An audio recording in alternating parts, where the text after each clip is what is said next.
Bismillahirrahmanirrahim.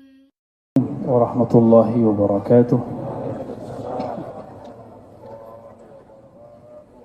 Innal hamdalillah nahmaduhu wa nasta'inuhu wa nastaghfiruh wa na'udzu billahi min shururi anfusina wa min sayyiati a'malina. May yahdihillahu fala mudilla lahu wa may yudlilhu fala hadiya lahu. Ba'd. Allahumma akhrijna min zulumatil wahmi wal jahli ila al-ma'rifati wal ilmi amin rabbal alamin.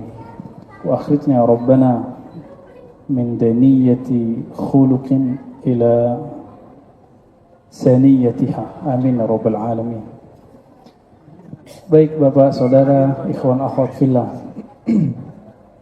Ini kitab kita loncat dikit.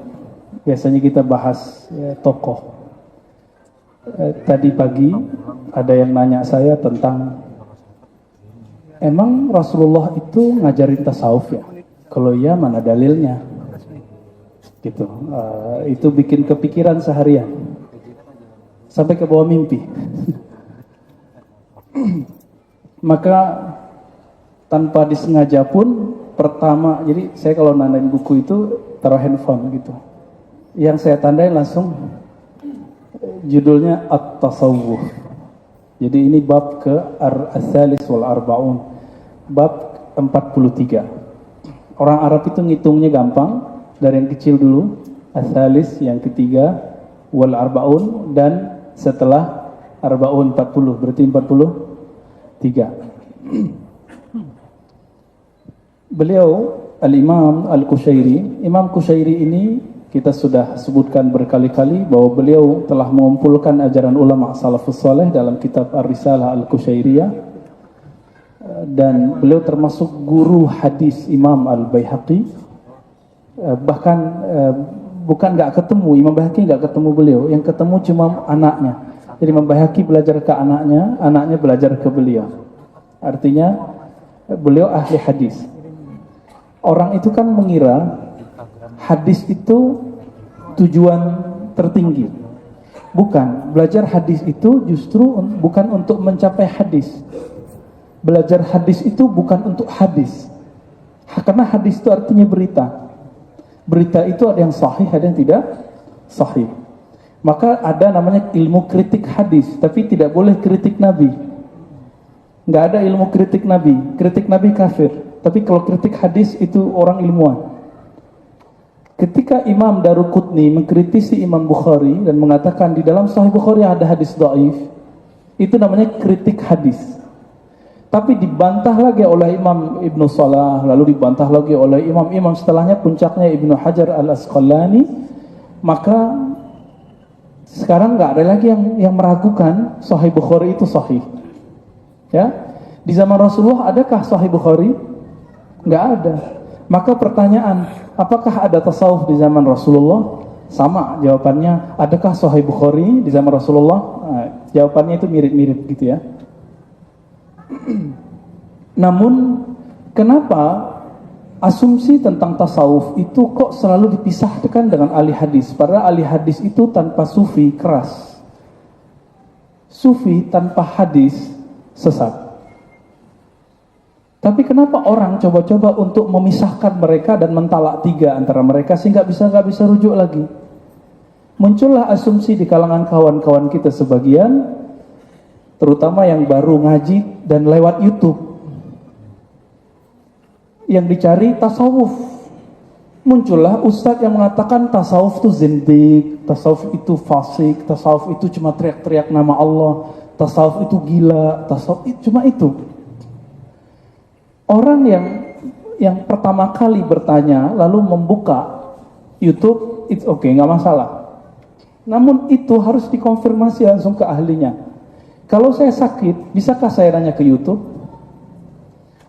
Kejahilan itu kebodohan, ketidaktahuan, ketidakmengertian bagian dari penyakit. Apa kata Nabi? Alaysa shifa'ul as-su'al. Bukankah obat dari ketidaktahuan? Jadi Nabi menyebut ketidaktahuan itu penyakit. Syifa, obat dari ai. Ai di situ artinya tidak mengerti. As-su'al, yaitu bertanya. Seandainya tasawuf itu zindik, beranikah ustadz yang mengatakan tasawuf itu zindik dan menyebut Buya Hamka zindik. Kira-kira gimana Pak? UAS cuma diisukan dan musuh Islam yang isukan sekarang, orang semua berani jihad. Gimana kira-kira kalau Buya Hamka hidup hari ini, tiba-tiba ada ustadz di luar sana mengatakan tasawuf zindik. Buya Hamka pelaku tasawuf dan dia punya buku tasawuf modern. Kira-kira kita jihad kali ya? Nggak mikir, orang ini nggak mikir ketika berkata, berfatwa, ngajar ya. Yang ada dalam kajian dia cuma emosional. Yang dia nggak tahu dia tolak. Sehingga muncullah keributan ya di kalangan netizen. Dan netizen itu selalu benar. Apa aja kata-kata dia shadakallah ya. Kayaknya benar semua. Jadi ini yang kemudian bikin kita agak tergelitik ya. Teman-teman semua sahabat ikhwan akhwat fillah, jamaah maghrib yang memuliakan Allah, maka kita langsung rujuk saja kepada imamnya. Apakah tasawuf menurut imamnya? Enggak usah menurut Ar-Razi, enggak usah menurut Ustadz Fulan atau Ustadz Fulan. Apalagi kalau yang mengasumsikan belajar tasawuf itu nanti kalau sudah nyampe enggak sholat. Itu tasawuf mana? Coba buka kitabnya dari awal sampai akhir, ada enggak? Enggak ketemu. Itu ketemu cuma dalam khayalan orang ini, sama kayak orang awam. Orang awam mengasumsikan tasawuf itu kesaktian atau kegilaan atau nanti nggak sholat lagi. Itu pemahaman dia persis seperti si ustadz ini, tapi ustadz ini udah punya panggung, udah punya mimbar, sehingga kejahilannya dibalut dengan kalimat-kalimat yang sedikit nyunnah, sedikit retorikanya bagus, seakan-akan itu keilmuan. Lalu dia berfatwa bahwasannya ini tidak dari zaman Nabi. Nah ini yang kemudian bikin kita gergetan ya. Kayak lagu-lagu itu ya. Masih ada nggak lagunya itu? Baik.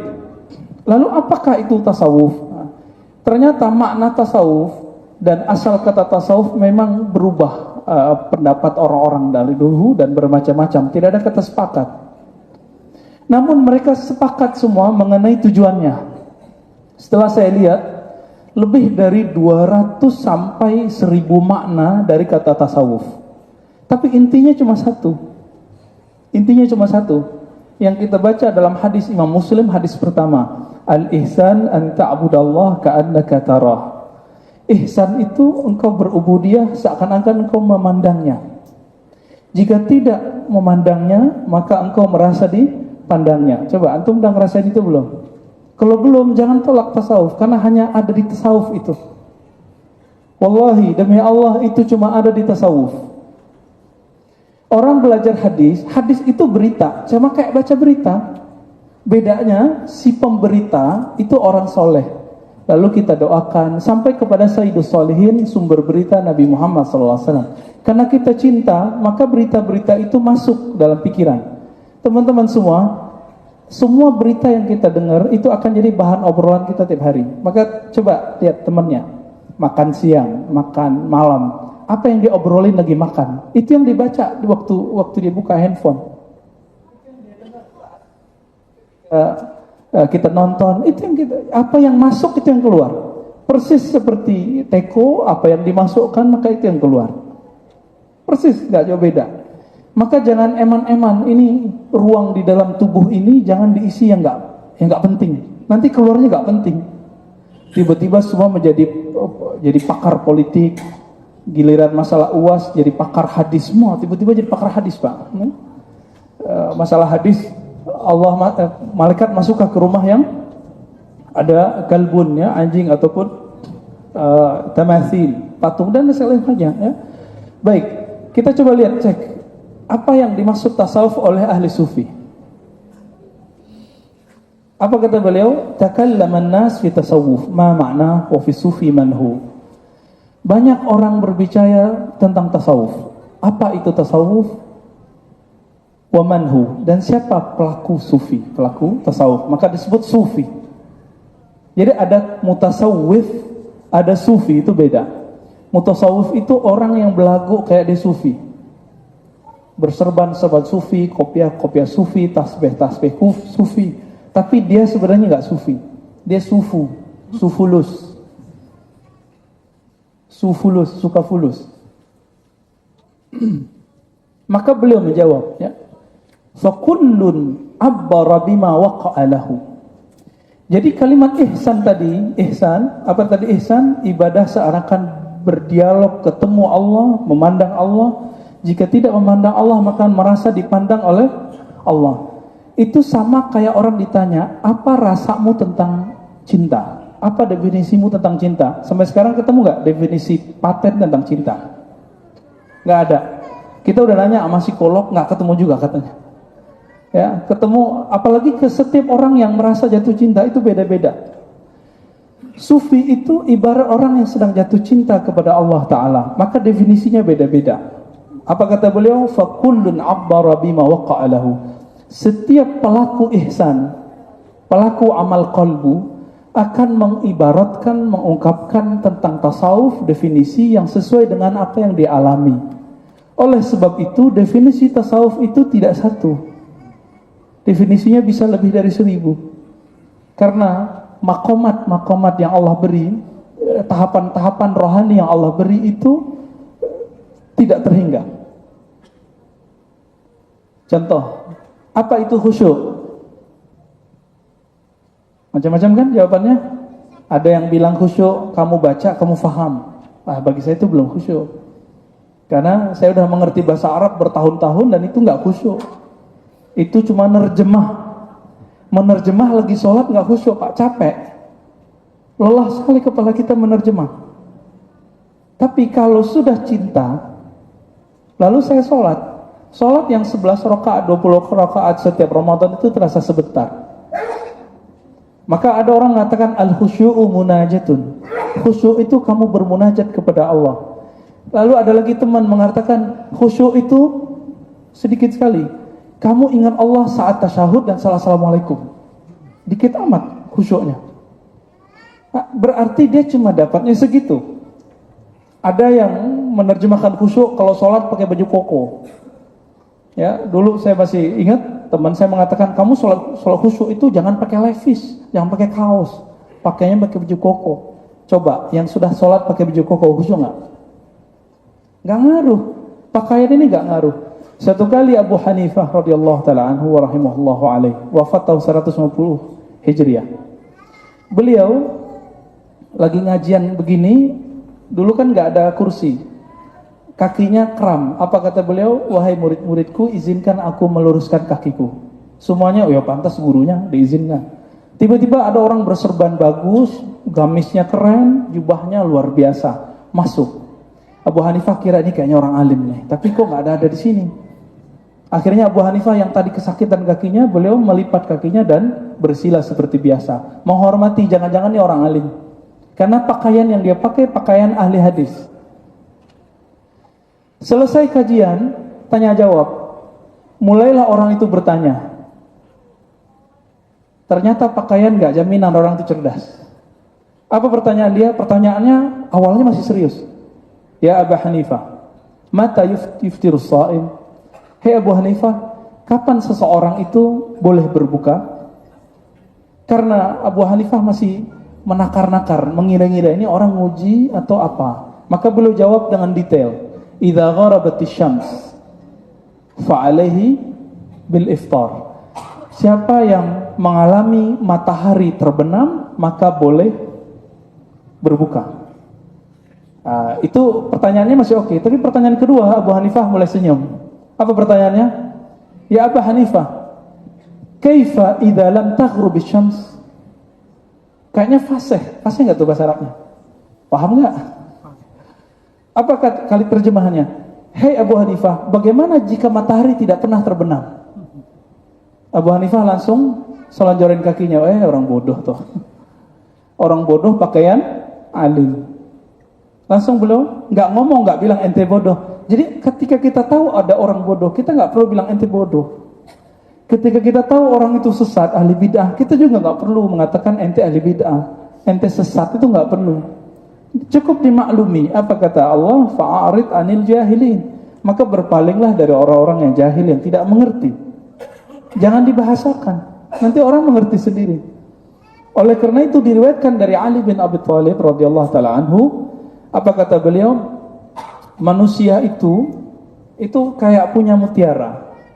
punya simpanan di dalam dirinya. Miftahuha al-kalam. Kapan diketahui nilai dari apa yang dia simpan? Jika dia berbicara. Jadi teman-teman semua, saya sudah ukur orang-orang yang di YouTube, yang di kajian-kajian offline, ketika dia berbicara suatu ilmu sesukanya, kita sudah langsung ukur, oh berarti dia bacaannya belum oke. Ngaku Ustadz Sunnah, tapi bilang tidak ada sufi di zaman salaf. Berarti Sahih Bukhari belum khatam. Karena Imam Bukhari belajar ke seorang sufi juga. Siapa imam yang kelima dalam kitab hadis? Namanya Imam An-Nasai. Imam Nasai ini dalam kritik hadis lebih kencang dari Imam Bukhari, tapi dalam kualitas hadis lebih kuat Imam Bukhari. Namanya Imam An-Nasai, wafat tahun 303 Hijriah. Tahun berapa wafatnya? Tapi umurnya panjang ya, masih ketemu Imam Bukhari. Beliau belajar kepada seorang sufi dan ditulis namanya dalam kitab Sunan An-Nasai, namanya Yahya ibn Yahya As-Sufi. Yahya ibn Yahya As-Sufi, silakan dilihat. Kalau nggak percaya silakan dilihat. Dan itu ulama salafus saleh. Lalu bagaimana dengan orang yang mengatakan tidak ada sufi di zaman salaf? Atau yang nukil perkataan Imam Syafi'i, jika kamu ingin bertanya kepada orang bodoh, maka bertanyalah ke sufi. Itu bukan sufi tapi mutasawwif. Bedakan sufi dengan mutasawwif. Sufi orang yang betul-betul kalbunya bening, lahir batin. Kalau mutasawwif kayak tadi, berpakaian soleh tapi kalbunya belum soleh. Maka ini rumus, fakullun abbara bima waqa'a lahu. Setiap kelompok, setiap orang mengibaratkan, mendefinisikan sesuai dengan apa yang dia rasakan. Wastiqsa'u jami'i yukhrijuna 'anil maqsud minal ijaz. Terus kemudian beliau memberikan pendapat Imam Al-Jariri ya. Apa kata beliau? At-tasawuf dukhul fi kulli khuluqin saniyyin. Jangan-jangan di depan saya sudah banyak yang sufi. Sufi itu apa? Tasawuf itu apa? Setiap tindakan masuk dari akhlak yang buruk masuk ke akhlak yang baik. Saniyin, akhlak yang lurus, yang luhur, ya, yang bagus. Nyapa orang bagus nggak? Bagus. Suka kasih senyum ke orang bagus. Suka bantu orang bagus. Itu sudah sufi. Itu sudah sufi. Kita ngobrol sama orang, kita perhatikan dia. Itu sudah disebut akhlak sufi. Sederhana toh? Sangat sederhana. Maka sufi itu ciri-cirinya cuma satu, al-akhlaq al-karimah, akhlak yang terpuji. Cuma itu aja. Jadi belum tentu pengamal tarekat itu sufi. Karena banyak pengamal tarekat sekarang itu kayak institusi dan merasa tarekatnya paling benar. Itu belum tentu dia sufi. Siapa tahu tadi sufu, ya. Namun biasanya kalau sudah bertarekah, akhlaknya tambah bagus seharusnya, ya, idealnya, gitu ya. Maka dikatakan di situ wal khuruj min kulli khuluqin dani, masuk ke akhlak yang mulia, keluar dari akhlak yang hina. Akhlak itu terbagi dua, akhlak kepada Khalik dan kepada makhluk. Kepada makhluk dibagi tiga. Akhlak kepada diri sendiri, kepada sesama manusia, dan kepada semua makhluk Allah selain manusia. Bisa hewan, bisa. Makanya Nabi SAW berakhlak ke semut. Semut gak berani dibunuh sama Nabi. Ini yang sembarangan bunuh-bunuh semut. Kecuali semutnya udah ganggu. Jadi ada akhlaknya. Sederhana kan yang disebut sufi. Tapi sekarang kayaknya jadi ejekan. Sufi ente. Kayaknya ejekan. Dan itu ejekan terhadap pokok agama. Karena salah satu ya, pokok agama itu, ya, agama itu ada tiga, kita sudah bahas. Ahli fikih, faqih, ahli kalam, ahli tauhid, muwahhid, ahli bisa kita sebut juga dengan ilmu teologi, ilmu usuluddin, usuliyun, dan kemudian ahli ihsan yang kita sebut ahli sufi. Mengejek mereka sama dengan mengejek agama. Ya. Jadi nggak boleh ngejek orang sufi. Sufi ente, maksudnya untuk ngejek dia nggak boleh, ya. Suatu kali Imam Salafus Saleh, Imam Junaid, yang diperkirakan wafatnya 297 atau 298. Sufi enggak? Sufi. Salaf enggak? Salaf 200. Ya, Imam Salaf nih ngomong nih. Dan Imam Junaid disepakati kewaliannya baik oleh anti tasawuf ataupun pro tasawuf. Siapa yang anti tasawuf? Kayaknya baru-baru ini ya. Imam Ibnu Taimiyah tidak pernah anti tasawuf. Tapi beliau punya manhaj memilah-milah, ada tasawuf yang positif, ada tasawuf yang negatif. Itu Ibnu Taimiyah, Imam Salafi. Maka tasawuf beliau dikembangkan oleh murid terbaiknya Ibnu Qayyim, dan beliau melahirkan karya-karya tasawuf yang siapapun yang mengkaji Imam Salafi pasti faham maksud saya. Imam Ibnu Taimiyah punya 2 jilid tentang tasawuf dalam Majmu' Fatawa. Imam Ibnu Qayyim punya berjilid-jilid. Madarijus Salikin itu 2 jilid besar. Ada Iddatus Sabr 1 jilid. Ada Adda Awad Dawa, macam-macam. Itu karya Imam Ibnu Qayyim Al-Jauziyah, imam yang digelari Syekhul Islam. Maka kita heran, yang ngaku ikut salaf sekarang kok anti tasawuf. Lalu salaf yang mana yang diikuti? Imam salafinya sufi? Saya sering cerita, ini tolong diingat-ingat. Imam Ibnu Taimiyah selesai subuh baca Fatihah 40 kali. Adakah Nabi disebutkan di riwayat Sahih Bukhari, Muslim dan lainnya mewiridkan Fatihah 40 kali subuh-subuh? Nggak ada. Ditanya oleh muridnya, wahai tuan guru, wahai syekh, untuk apa engkau membaca Al-Fatihah 40 kali? Apa jawaban beliau? Aku berharap dengan bacaan Fatihah ini yaftahillahu li makna hadhil ayat, agar Allah membuka kepadaku makna ayat-ayat ini. Jadi beliau membaca satu ayat mentok, nggak nyambung maknanya. Padahal imam. Jadi gurunya sudah meninggal. Gimana caranya? Udah mengadu kepada sang maha guru Allah Ta'ala. Nah itu hebatnya ulama. Jadi ulama itu nggak pernah itu stres, itu nggak pernah ulama itu suntuk, dan nggak pernah ulama itu mentok, itu nggak ada. Ulama itu ketika mentok masih ada yang maha di atasnya, Allah Ta'ala. Jadi guru meninggal, guru hidup itu sama aja bagi orang yang alim. Itu sebabnya Bapak Saudara Allah, tolong diingat kalimat ini. Orang yang mengenal Allah hatinya tidak pernah kesepian. Orang yang mengenal Allah hatinya tidak pernah kesepian. Bagi dia justru sepi itu nikmat. Bukankah orang yang sudah jatuh cinta selalu ingin berduaan dengan yang dicintainya? Betul? Maka seorang yang sudah kenal Allah dan sudah mengenal kebaikan-kebaikan Allah, dia jatuh cinta kepada Allah dan ingin selalu berdua dengan Allah. Itulah sebabnya juga kenapa ahli-ahli zikir itu senang menyendiri. Imam Sufyan Ats-Tsauri, Sufyan bin Uyainah selalu menangis setiap kali fajar terbit. Kenapa? Waktuku bermunajat, bercengkrama kepada Allah terganggu oleh kalian. Karena setiap ba'da subuh selalu orang ngaji hadis kepada beliau. Tapi kalau bukanlah karena hadis, beliau nggak terhibur juga. Akhirnya terhibur lagi dengan menyebut nama Rasulullah sallallahu alaihi wasallam. Ini Imam Junaid. Imam Junaid guru dari Imam Asy'ari, Abul Hasan Al-Asy'ari. Ditanya mengenai apa itu tasawuf. Nah, pengalaman beliau lain lagi. Apa kata beliau? Ayyumitakal haq anka wa yuhyika bihi. Allah mematikan sifat-sifat burukmu wa yuhyika bihi, lalu menghidupkanmu dengan hidup yang baru. Ini yang disebut mutu qabla an tamutu. Matilah sebelum mati. Itu bukan hadis Nabi. Itu perkataan Umar bin Al-Khattab yang mengatakan, ini ada dalam Sunan Tirmizi, saya ingat mutu qabla an tamutu.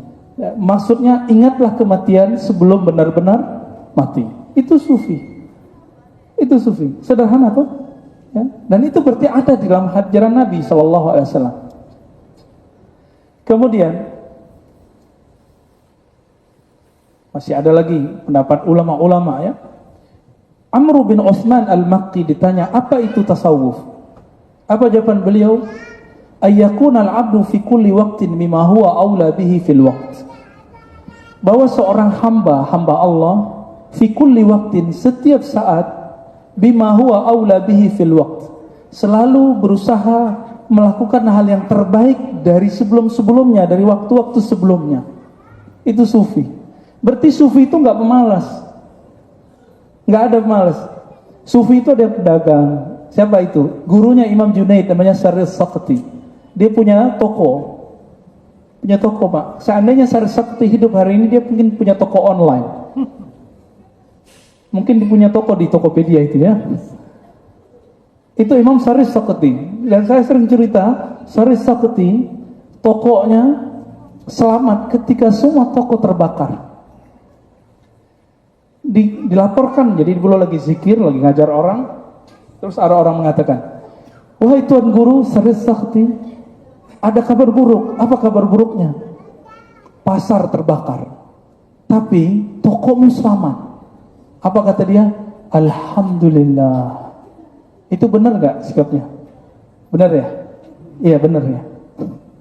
Apa kata Imam Syarif Saqti? Inni la astaghfirullah, sungguh aku beristighfar kepada Allah mundu arba'ina sana, sejak 40 tahun yang lalu, min ajli qauli alhamdulillah, karena aku pernah bersyukur kepada Allah saat semua orang dapat musibah, aku mengatakan alhamdulillah.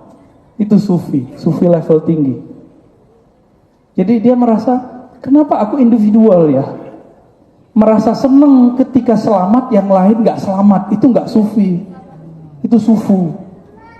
Dan beliau mengistighfarkan. Maka istighfar level ini bukan istighfar dari dosa fisik, tapi dosa batin. Istighfar dosa sosial.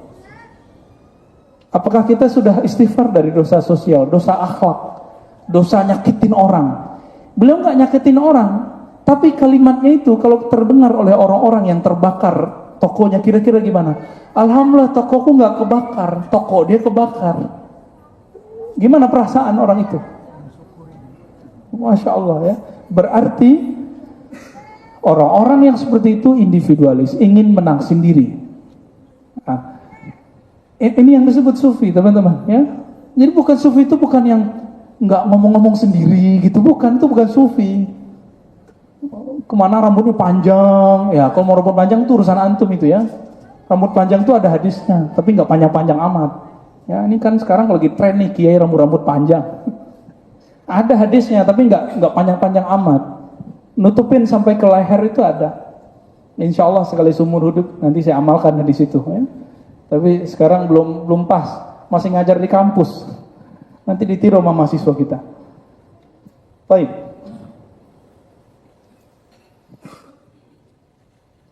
Lalu apa itu ciri-ciri sufi? Mau cari tahu? Mau pengen tahu siapa itu sufi? Biar kita nggak salah cari orang. Ya, dikira sudah pakai serban sufi, udah dapat ijazah tarekat sufi, belum tentu. Ijazah tarekat itu ijazah tertulis. Sufi itu urusan kolbu, bukan urusan tulisan. Ya, bukan urusan tulisan. Apa jawaban Imam Abu Hamzah al-Baghdadi? Beliau mengatakan, alamatus sufiyus shadiq. Ciri-ciri sufi yang shadiq. Jadi ada sufi yang palsu, ada sufi yang hakiki, shadiq. Di sini ada Kiai Ahmad Shadiq ya. Itu sufi yang shadiq insyaallah. Ayaftaqira ba'dal ghina wa yazilla ba'dal azzi wa yukhfi ba'da syura. Sampai akhirnya ya. Apa kata beliau? Ciri-ciri sufi yang hak. Dia meskipun telah berkecukupan, tapi dia tetap hatinya bergantung kepada Maha As-Samad, Allah tempat bergantung. Wa yazillu ba'dal izz, meskipun dia dimuliakan orang, tangannya dicium orang, dimintain doa sama orang, tapi dia merasa dirinya paling hina di hadapan manusia. Saya membaca kitab Imam Sya'rani. Imam Sya'rani itu karamahnya luar biasa. Beliau kalau doa pakai air putih bisa nyembuhin orang. Beliau kalau ngundang ribuan orang, itu cukup dengan satu kambing, itu semua kakas makan. Karamahnya.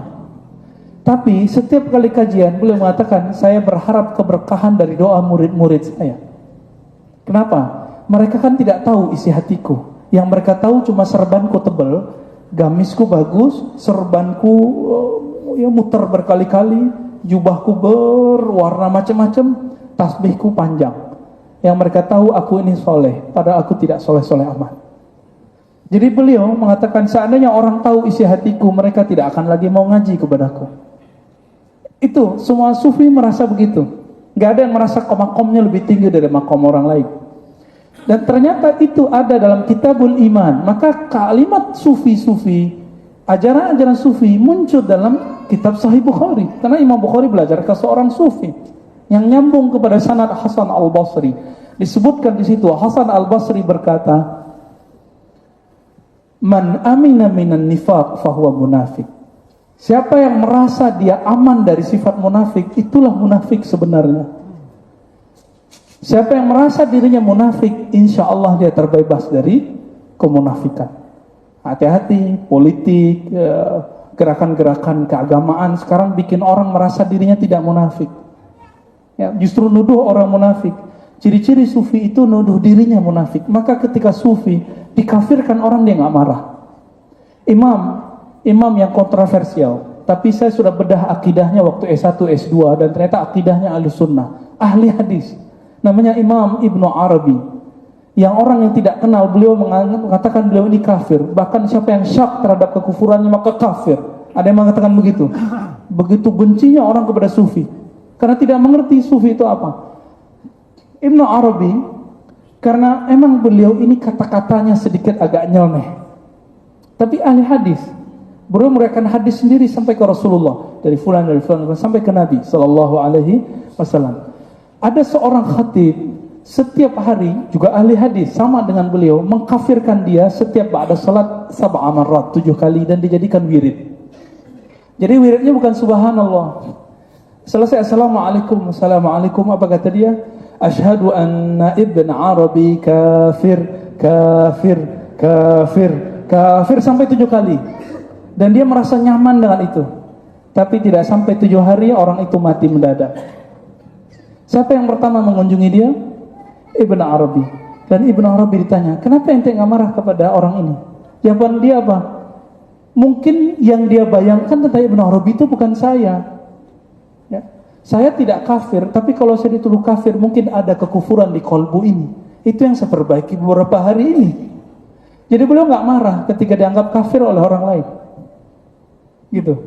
Ya. Maka jangan sedih kalau dibilang ahli bid'ah, santai aja ya. Dia aja nggak ngerti apa itu bid'ah, apa itu sunnah. Lalu apa yang beliau lakukan? Beliau mengamalkan satu ajaran ulama-ulama terdahulu, bahwa untuk membebaskan orang-orang fasik dari siksa api neraka dan siksa azab kubur, maka bacakan la ilaha illallah 70.000. Man qala la ilaha illallah dakhal jannah. Siapa yang baca la ilaha illallah maka masuk surga. Dan ulama ahlus sunnah, baik salafi ataupun tidak salafi, baik asy'ari ataupun maturidi, sepakat bahwa bacaan-bacaan zikir-zikir sampai kepada orang mati. Yang bilang gak nyampe itu hadisnya aja yang belum nyampe dia. Ya, pemahamannya belum nyampe karena hadis yang dipakai gak pas. Hadisnya gak ngomong gitu, dia pemahaminya begitu. Imam Ibnu Taimiyah mengatakan bacaan Fatihah untuk orang mati sampai. Ibnu Qayyim mengatakan bacaan Fatihah untuk orang mati sampai. Kok sekarang yang aku ikut Ibnu Taimiyah bilang gak nyampe? Lalu dia ikut siapa? Ikut Imam Salafi yang mana? Salafi yang mana? Maka Ibnu Arabi, ini Ibnu Taimiyah belum lahir saat itu. Beliau kemudian membacakan la ilaha illallah sebanyak 70.000 kali, tapi karena sudah terbiasa, kecepatan lidahnya itu ngikutin kecepatan otak dan kolbunya, bisa khatam dari maghrib sampai sebelum subuh. Maka di saat itu beliau mentakhir salat isya. Mentakhir salat isya, isyanya 3:30. Lalu kalau berdoa, ya Allah, aku menyaksikan hitamnya wajah orang ini. Tolong dengan keberkahan la ilaha illallah ini bebaskan dia dari azab kubur, azab kematian, dan azab neraka. Itu sufi. Sufi nggak pernah menaruh dendam. Maka orang-orang yang masih belajar tarekat emosional itu baru belajar tarekat, belum belajar tasawuf. Oke, itu masih proses. Apalagi kalau kajiannya marah-marah mulu. ya nyala-nyalain mulu. Nah, itu udah jauh dari sufi ya.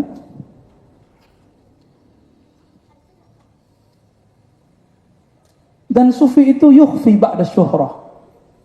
Sufi itu dia menyembunyikan sesuatu dari dirinya setelah Allah populerkan dia. Jadi bagi sufi, populer tidak populer sama. Dikasih populer tidak senang, didiamkan, disembunyikan Allah juga tidak protes. Biasa aja. Maka ciri-ciri sufi itu dikritik, dicaci maki kayak tadi, dia stabil. Emosional ada, tapi tidak sampai mengutuk. Ya, tidak sampai kemudian frontal, ya, mengatakan kafir, bid'ah, enggak sampai. Ya. Dan saya belum sampai ke makom itu. Ya, yang sampai ke makom itu ya imam-imam ini. Nah, kita masih jauh. Semoga kita sampai ke sana ya. Nanti coba aja cek pulang ke rumah, terus istrinya agak ngambek-ngambek dikit, nah, jawabnya gimana ya? Ketemu temannya, ngomongnya agak baikan, atau ngomongnya agak keras ya. Ketika ada orang mengkritik lalu balasnya gimana, nanti kita coba lihat.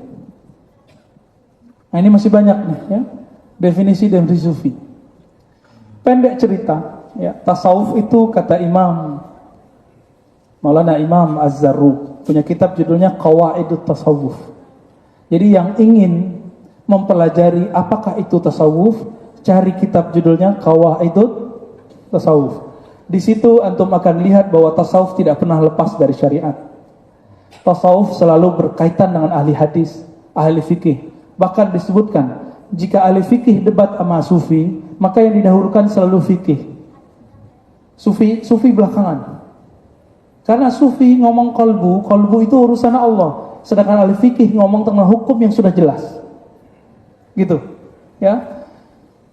Apa kata Imam Az-Zarruq? Definisi tasawuf itu banyak sekali, bahkan sampai 2000 makna.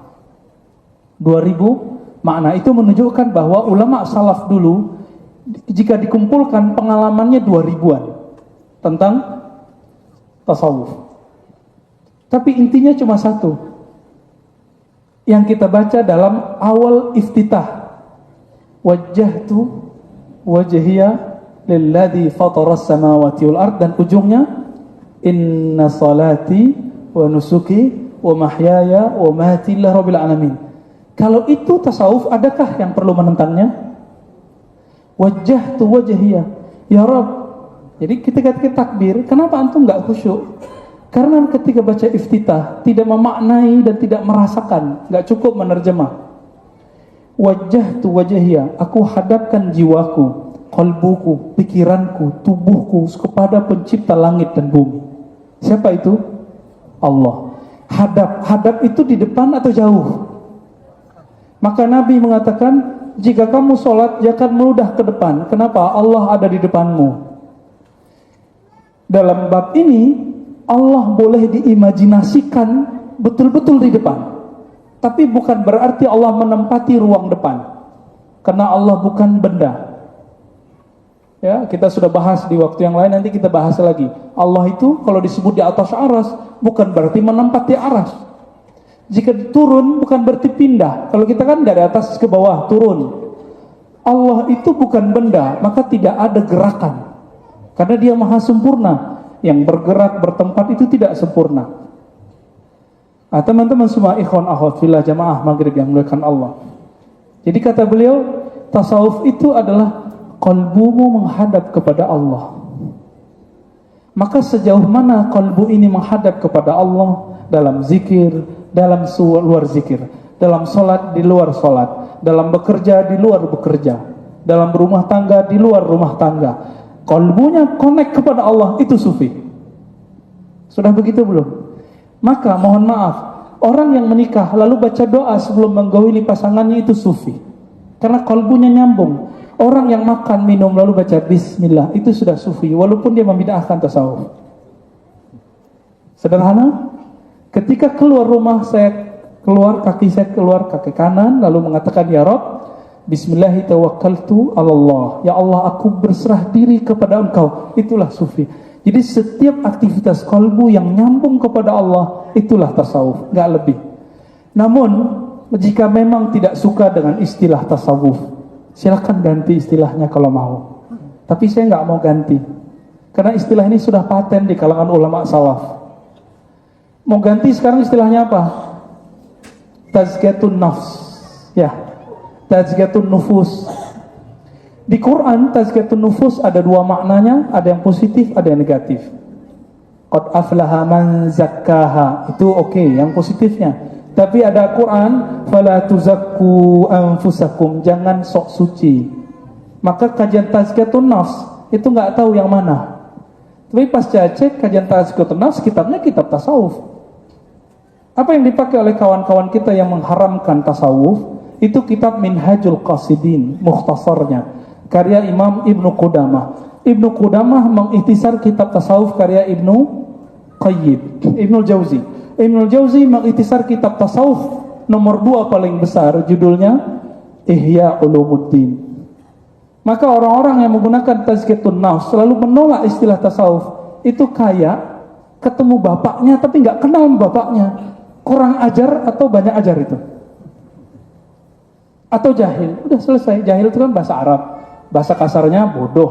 Bahasa halusnya kurang ngerti. Nah, kita pakai mungkin dia kurang ngerti, gak usah bilang jahil ya. Walaupun emang benar-benar ya antum aja yang bilang gitu ya. Oleh karena itu, makan Allah, jangan menilai tasawuf dari Google, karena kalau cari di Google selalu tasawuf itu negatif ya. Saya juga search tasawuf itu apa sih di Google, oh macam-macam, apalagi di YouTube. Nah sekarang kita sudah bukakan kitabnya dan kita tutup dengan sebuah kalimat. Apa kata Imam Junaid? Ilmuna, yaitu ilmu tasawuf, musyayyadun, di riwayat lain muqayyadun. Saya pakai yang pertama, musyayyadun bil kitabi was sunnah. Ilmu kita, ilmu tasawuf berpegang erat, berkaitan erat dengan kitab dan sunnah. Masalahnya pemahaman orang terhadap kitab dan sunnah ini beragam. Ada yang full, ada yang kurang full. Sehingga saya misalnya kurang paham. Saya kira orang yang di luar sana yang beda faham sama saya kira dia ahli bid'ah, padahal belum tentu. Saya tahu dia yang ahli sunnahnya ya. Jadi beliau mengatakan tasawuf itu selalu berkaitan dengan kitab dan sunnah. Coba tanya Ustadz Ahmad Shadiq ya, pasti penjelasannya sama. Siapa lagi yang ngajar tazkiyatun nafs tasawuf di sini? Siapa lagi Pak Bambang? Itu aja ya, Ahmad Shadiq dan lain-lain. Atau tanya ke guru besar kita, ya Allah yahfaz, Said Agil Munawwar, bukan Said Agil Siraj ya, Said Agil Munawwar. Jawabannya sama.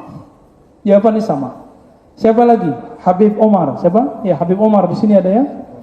Atau tanya ke ahli tafsir, Ustadz Ali Nurdin, Ustadz Mukhlis. Ustadz siapa lagi?